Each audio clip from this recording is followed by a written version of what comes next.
World War III fears, Australia alarmed over Beijing's South China Sea aggression. Australian defence chiefs have vowed to press ahead with naval.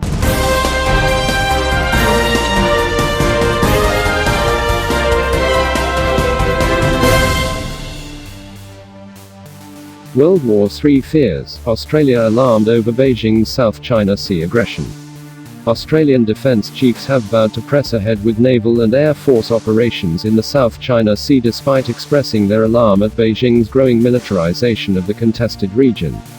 Officials said China's activities on man-made islands in the disputed waterway and the coercive use of armed China Coast Guard vessels were giving cause for concern. But they said Australian vessels and aircraft would continue their operations in the region and support other nations which were doing the same. Australian High Commissioner to India Barry O'Farrell said all territorial disputes needed to be settled in accordance with international law and warned acts of coercion could lead to escalation. His comments come in the wake of increased Chinese aggression in South China Sea in recent weeks, which included the sinking of a Vietnamese fishing vessel, dangerous tailing of foreign warships and attempts to stop exploration activities in the exclusive economic zones of other Asian nations. Some analysts believe the recent incidents in the South China Sea and a general increase in activity could be linked to fears in Beijing that business will move away from China to its neighboring rival nations once the global coronavirus pandemic is over. Mr. O'Farrell said there were concerns over actions to disrupt other countries' resource exploitation activities and the dangerous and coercive use of Coast Guard vessels and so-called maritime militias. He urged all parties to take meaningful steps to ease tensions and build trust, including through dialogue. The Australian High Commissioner also said binding legal judgments on claims in the region had to be observed and pledged Australia's support for nations who exercised their rights under the international law for freedom of navigation and overflight. Canberra and Beijing found themselves at loggerheads after clashing over Australia's calls for an international investigation into the causes of the coronavirus pandemic. Last month, China's ambassador to Australia warned of a boycott by Chinese consumers if Australia pursued an investigation, prompting Australian ministers to accuse China of economic coercion. China has strongly opposed an independent inquiry although appeared to change its hardline opposition to a probe yesterday. The shift could be linked to growing support for a resolution pushed by the European Union and Australia calling for a review into the origins and spread of the disease. Documents show the resolution has the support of 116 countries at the World Health Assembly, almost enough for it to pass.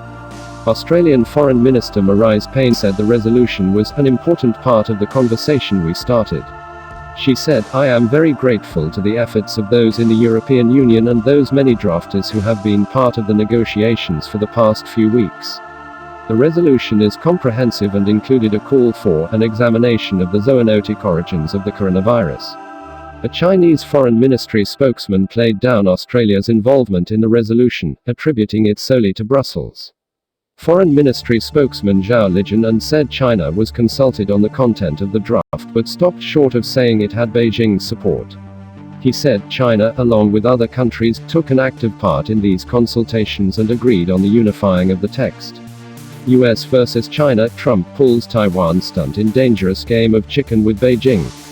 US President Donald Trump has raised already heightened tensions with Beijing still further by sending a guided missile destroyer through the Taiwan Strait less than 100 miles from the coast of China.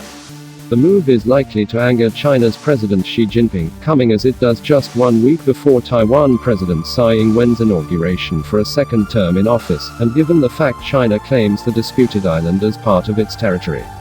In a statement issued on its Facebook page, the U.S. Pacific Fleet said the USS McCampbell had passed through the narrow strait yesterday, showing pictures of the ship underway. Taiwan's defense ministry said the ship had sailed south on what it called an ordinary mission, and was continuing in that direction. Tsai will be sworn in for her second and final term next Wednesday, having been re-elected by a landslide majority in January after running on a platform of defending Taiwan's democracy and standing up to China. Both China and the United States have stepped up military activity around Taiwan recently, with the US regularly sending ships through the strait, and the Chinese Air Force conducting regular drills. In another spike in tension, Taiwan said a Chinese Air Force Y-8 aircraft briefly crossed into Taiwan's air defense identification zone last Friday, prompting Taiwan jets to issue a warning. China operates the Y-8 both as a transport aircraft, and for early warning and electronic warfare. Taiwan accused China of intimidation in response to the incident, telling Beijing it should instead be concentrating on the battle against COVID-19. China regards Tsai to be a separatist, charges she strongly denies. Late next week, China will open its delayed annual meeting of parliament, with all eyes on its defense budget for the year, and the expectation that Xi Jinping will launch a military modernization plan. Washington, Beijing relations are under immense strain as a result of the coronavirus pandemic, with Mr. Trump on a number of occasions pinning the blame on China, where the illness emerged in the city of Wuhan last year. Mr. Trump has also been strongly supportive of Taiwan's right to self-determination, increasing arms sales significantly since coming into office. The Taiwan Allies International Protection and Enhancement Initiative Taipei Act, which was signed into law by Mr. Trump on Thursday with strong bipartisan support, requires the U.S. State Department to report to Congress on the steps being taken to strengthen Taiwan's diplomatic relations, prompting Tsai to post a picture on her Twitter page of Taiwan's flag fluttering next to the U.S. one under the words, "Friends in Freedom, Partners in Prosperity."